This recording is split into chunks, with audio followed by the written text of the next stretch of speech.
Sacrifice. This is my fault. It's my responsibility. Elodie, no! I wouldn't have made it a good queen anyway. At least, like this, I can defend my domain. So don't be sad for me. I'll be with Mom again soon. Come with me. I will teach you what you need to know. It's almost a relief to know that now everything will end, and you won't have to make decisions ever again.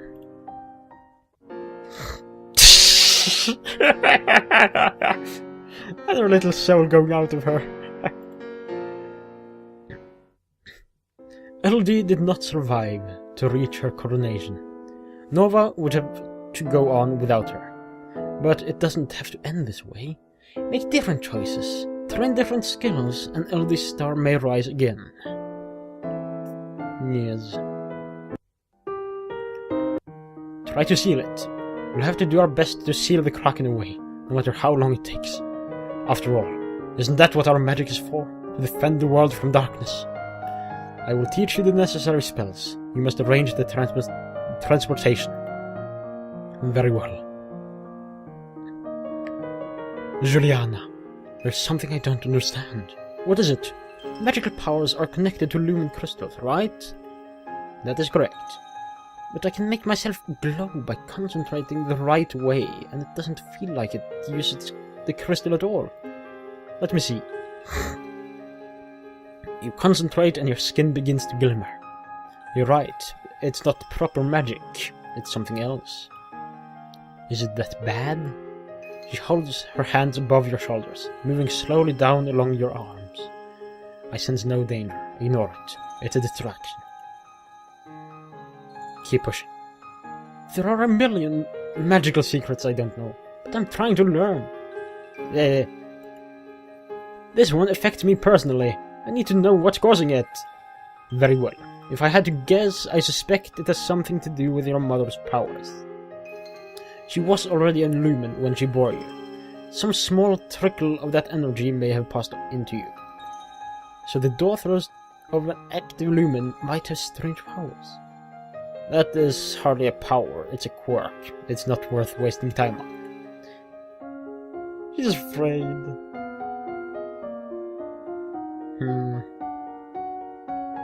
Okay.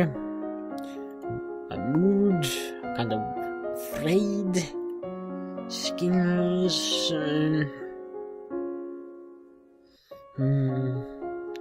I can learn some meditation. Then something else. Like a battlefield medicine thing or something, I guess. Or some other things. Not logs. Hey. What was it I needed? Was it meditation? Yes, it was. And then, after that...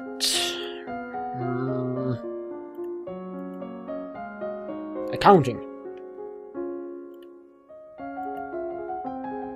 You discovered that if you put yourself into the right frame of mind, you can sense things happening in nearby rooms, even behind closed doors. Yes. You learn about the concept of diminishing returns, a point after which spending more on a particular project fails to improve it as much as previous spending did.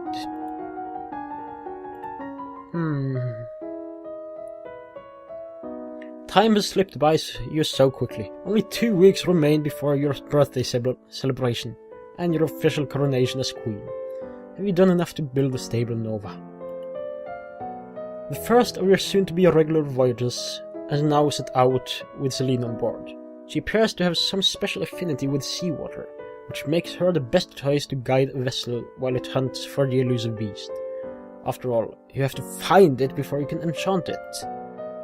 It is traditional for the palace to provide entertainment and refreshment for the common people when a new monarch is crowned. It is a rare opportunity for the poor of the land to dine like nobles. The size and scope of any such feast depends on what expense the royal treasury is willing to bear.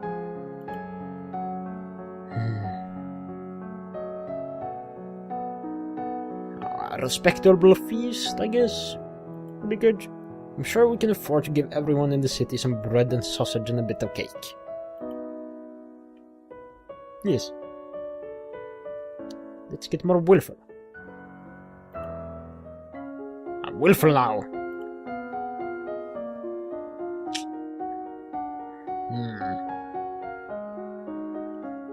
So let's take a look here. Do I have anything more in military? I think I do. Skills. Yes, naval strategy and logistics.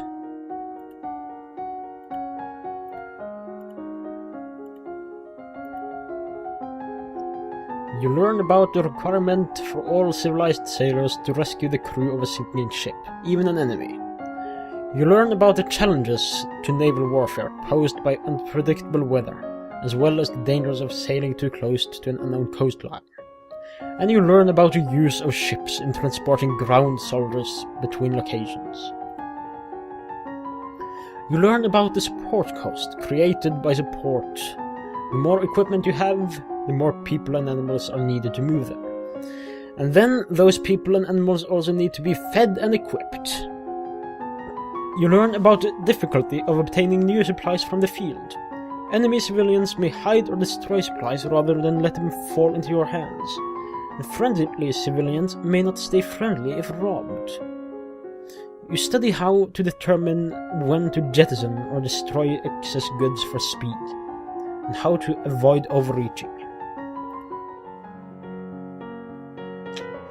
The castle is buzzing with preparations for your upcoming coronation.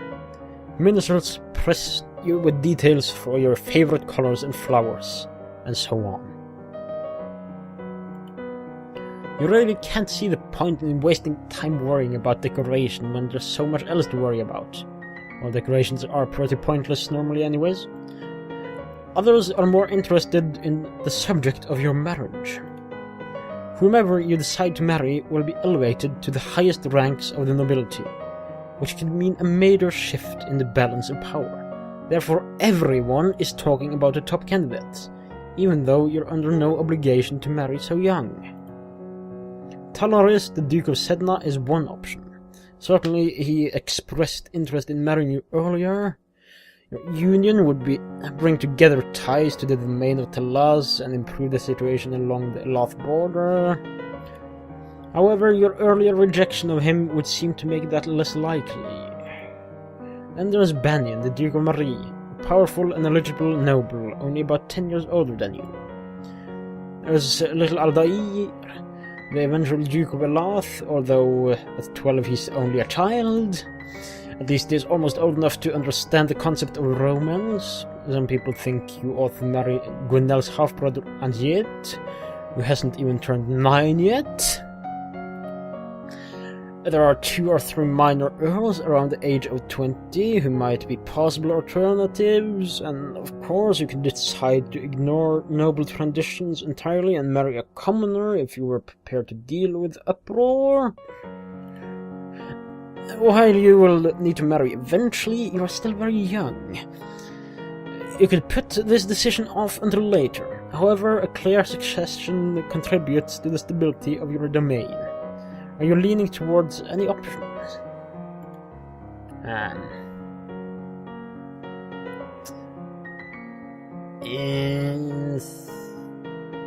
No one. You are in no hurry to get married. You have a country to run. Yes. Oh, by the way, I need offspring. And they may have quirks as well. The Talarist. I'll take you. There's no time to pursue that thought at the moment, but perhaps in the future. Yay.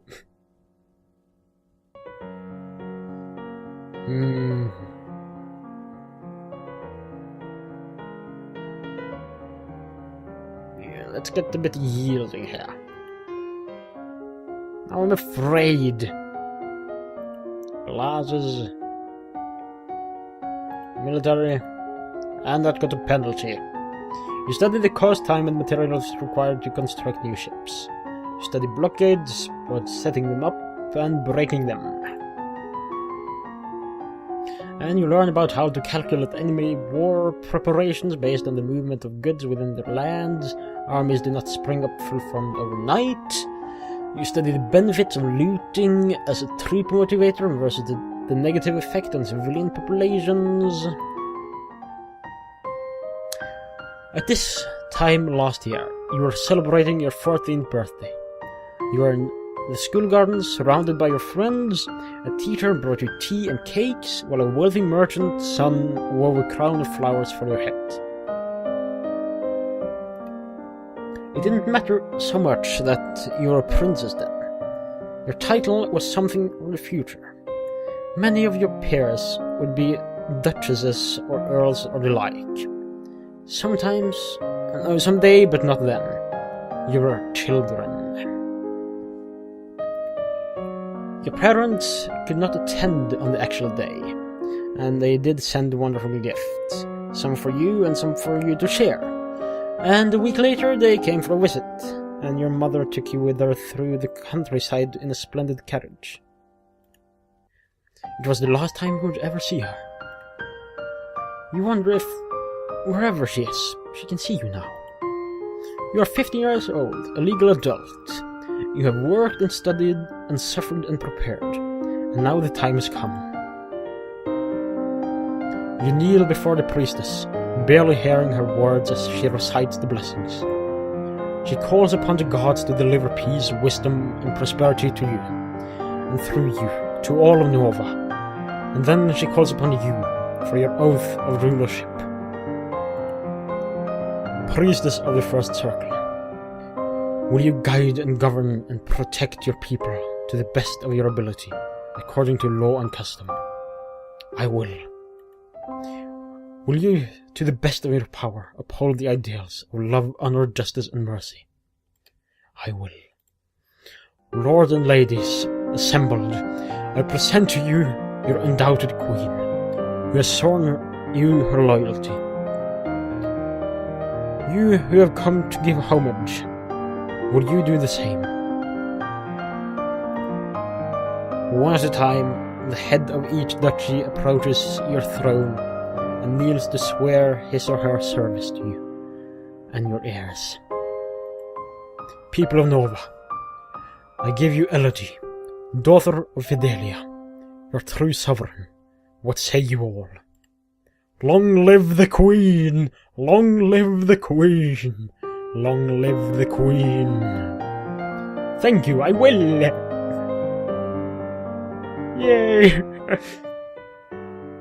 Once his daughter was secure on the throne, Jocelyn returned to his birthplace to focus on duties as Duke of Caloris. He was pursued by many women, but showed little interest in remarrying, directing them instead to his brother, the Duke of Mazumba. The Queen and her trusted lumens sailed out every week to check on the condition of the Kraken and reinforce the seals. It was inevitable that others would discover their secret and blame them for it. After all, the old Novan capital had been rendered uninhabitable by monstrous lumen experiments. A tentacled beast from the deep was just more of the same. The Novan people were not the only ones to notice the increased naval traffic and the frequent absence of the young Lumen Queen. Pirates from Orcus stepped up the raids on the area, hoping to take Elodie hostage and ransom her for a fortune. The Queen was forced to engage in an even larger naval escort to make regular trips to the binding site, and the Novan economy struggled under the burden. Elodie proposed marriage to Talaris, the Duke of Sedna, but was rejected. Not only did he turn her down, he mocked her lack of charms in front of the entire Telesan court. Somehow, he'd even gotten hold of that old poem about Elodie and the Squid. In the end, though, the joke was on him, as it was his younger brother who became the king consort of Nova, leaving Talaris forever relegated to second place. The new hospital funded by Queen Elodie offered medical services to the common people, but more importantly, it allowed doctors and herbalists to come together and share information. Trading knowledge increased the skill levels and made better care available to all. Even those specialists who catered directly to the elite were benefited by offering their services long enough to learn. And thus, Queen Elodie's legacy stretched into the future. Long live the Queen. Written by Hanako Games and Spiky Caterpillar. Music: Pierrot Lunaire, Kanasugi, and Kana's Sound Factory. Art by Izumi K. Urugawa, Miles V. Sveva Designfera, Jeff Hoss, Melkor, Heteru, and Obsidian Dawn. Save story.